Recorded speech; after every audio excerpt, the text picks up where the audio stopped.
CM Siddaramaiah ರಾಜೀನಾಮೆ ನೀಡುವಂತೆ ಗೋವಿಂದ ಕಾರಜೋಳ ಆಗ್ರಹ ಮಾಡಿದ್ದಾರೆ. ಚಿತ್ರದುರ್ಗದ ಜಿಲ್ಲಾ ಬಿಜೆಪಿ ಕಚೇರಿಯಲ್ಲಿ ಗುರುವಾರ ಬೆಳಗ್ಗೆ 10:30ಕ್ಕೆ ಪತ್ರಿಕಾಗೋಷ್ಠಿ ನಡೆಸಿದ ಗೋವಿಂದ ಕಾರಜೋಳ ಅವರು ಮಾತನಾಡಿದ್ದು, ಅಧಿಕಾರಕ್ಕೆ ಬಂದ ಸಿದ್ದರಾಮಯ್ಯ ನೇತೃತ್ವದ ಸರ್ಕಾರ ಅಭಿವೃದ್ಧಿ ಕೆಲಸ ಮಾಡಿಲ್ಲ.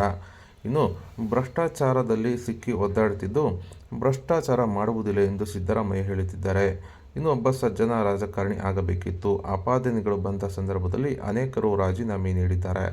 ಸಿದ್ದರಾಮಯ್ಯ ಸರ್ಕಾರದಲ್ಲಿ ಎಸ್ಸಿ-ಎಸ್ಟಿ ಹಣ ದುರುಪಯೋಗ ಆಗಿದೆ. ಇನ್ನು ಬ್ಯಾಂಕ್ನಿಂದ ಸರ್ಕಾರದ ಖಜಾನೆಯಿಂದ ಲೂಟಿ ಮಾಡಲಾಗಿದೆ. ಇನ್ನು ಬೇನಾಮಿ ಅಕೌಂಟ್ಗೆ ಹಣ ಹೋಗುತ್ತಿದೆ. ಇದಕ್ಕೆ ಜವಾಬ್ದಾರಿ ಸಿಎಂ ಆಗಿದ್ದು, ಮೂಡಾದ ಹಗರಣದಲ್ಲಿ ಸೈಟ್ ಖರೀದಿ ಮಾಡಿ ಸಿದ್ದರಾಮಯ್ಯ ಅವರ ಪತ್ನಿಗೆ ಅಕ್ರಮವಾಗಿ ವರ್ಗಾವಣೆ ಮಾಡಿದ್ದಾರೆ. ಇದು ತಪ್ಪಾಗಿದೆ. ಇನ್ನು ಭ್ರಷ್ಟಾಚಾರ ಎದ್ದು ಕಾಣುತ್ತಿದ್ದು, ಸಿಎಂ ಸಿದ್ದರಾಮಯ್ಯ ಹಾಗೂ ಅವರ ಸಂಪುಟದ ಸದಸ್ಯರು ಹಾಗೂ ಸರ್ಕಾರ ರಾಜೀನಾಮೆ ಕೊಡಬೇಕೆಂದು ಗೋವಿಂದ ಕಾರಜೋಳ ಅವರು ಆಗ್ರಹ ಮಾಡಿದ್ದಾರೆ. ಇನ್ನು ಈ ಸಂದರ್ಭದಲ್ಲಿ ಮಾಜಿ ಶಾಸಕ ಜಿಎಚ್ ತಿಪ್ಪಾರೆಡ್ಡಿ, ಬಿಜೆಪಿ ಜಿಲ್ಲಾಧ್ಯಕ್ಷ ಎ ಮುರಳಿ ಮತ್ತು ಎಂಎಲ್ಸಿ ಕೆಎಸ್ ನವೀನ್ ಸೇರಿದಂತೆ ಅನೇಕ ಮುಖಂಡರು ಹಾಜರಿದ್ದರು.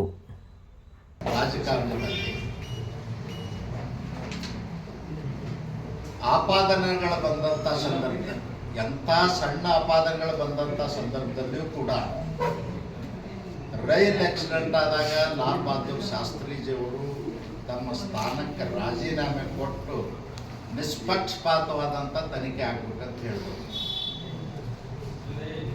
ದಿವಂಗತ ರಾಮಕೃಷ್ಣ ಹೆಗಡೆ ಅವರು ಟೆಲಿಫೋನ್ ಕದ್ದಾಲಿಕೆ ಅಂತ ಒಂದು ಸಣ್ಣ ಆಪಾದನೆ ಬಂದಾಗೂ ಕೂಡ ತಮ್ಮ ಮುಖ್ಯಮಂತ್ರಿ ಸ್ಥಾನಕ್ಕೆ ರಾಜೀನಾಮೆ ಕೊಟ್ಟು ಆದರ್ಶರಾಗಿರ್ತಕ್ಕಂಥ ನಾವು ಇವತ್ತೇನು ಬಯಸ್ತಾ ಇದ್ದೀವಿ ಸಿದ್ದರಾಮಯ್ಯನವ್ರ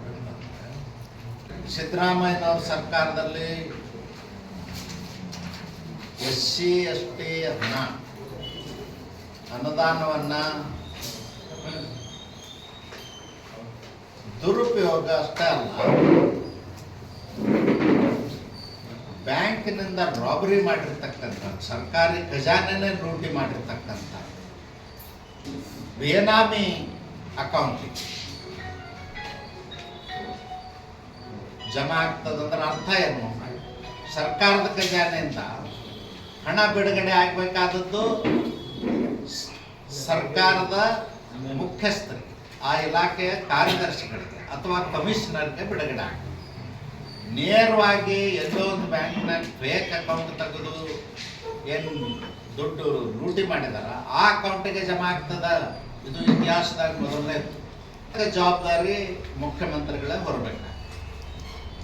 ಇನ್ನು ಎರಡನೇದಾಗಿ ಮೂಡಾದ್ದು 1992ರಲ್ಲೇ 3 ಎಕರೆ ಎಷ್ಟು ಗುಂಟೆ ಇದಲ್ಲ ಅದು ಜಮೀನು, 3 ಎಕರೆ 16 ಗುಂಟೆನಾ, 3 ಎಕರೆ 16 ಗುಂಟೆ ಜಮೀನು ಅಕ್ವಿಸಿಷನ್ ಪ್ರೊಸೀಡಿಂಗ್ಸ್ ಆಗಿದೆ 1992ರಲ್ಲಿ,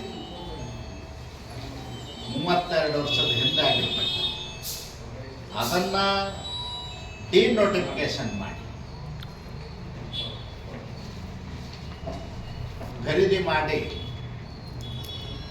ಅವರ ಪತ್ನಿಯವರಿಗೆ ಡೊನೇಟ್ ಮಾಡಿದ್ದಾರೆ, ದಾನ ರೂಪದಲ್ಲಿ ಕೊಟ್ಟಿದ್ದಾರೆ. ಮೊದಲನೇದು ಮೂಡಾಕ್ ಸ್ವಾಧೀನ ಮಾಡಿಕೊಂಡಂಥದ್ದನ್ನು ಡಿನೋಟಿಫಿಕೇಶನ್ ಮಾಡಿದ್ದೇ ತಪ್ಪು, ಅಪರಾಧ. ಯಾರೇ ಮಾಡಿ, ಯಾವುದೇ ಸರ್ಕಾರ ಮಾಡಿ,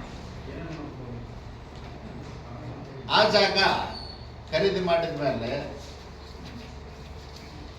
ಮತ್ತೆ ಅದನ್ನು ಅಕ್ವಿಸಿಷನ್ ಮಾಡೋ ಅವಶ್ಯಕತೆ ಏನಿತ್ತು ಸ್ಪಷ್ಟವಾಗಿ ಕಾಣಿಸ್ತಾ ಇದೆ. ಇದರಲ್ಲಿ ಭ್ರಷ್ಟಾಚಾರ ಅದ. ಅದಕ್ಕೆ ನಾವು ಮುಖ್ಯಮಂತ್ರಿ ಸಿದ್ದರಾಮಯ್ಯ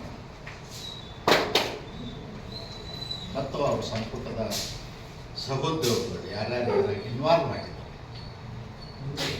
ಅವರೆಲ್ಲರೂ ರಾಜೀನಾಮೆ ಕೊಡಬೇಕು, ಸರ್ಕಾರನೇ ರಾಜೀನಾಮೆ ಕೊಡಬೇಕು.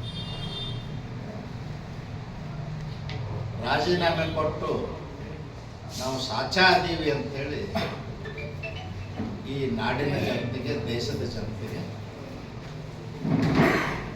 ಸಾರಿ ಹೇಳಬೇಕು. ನಾವು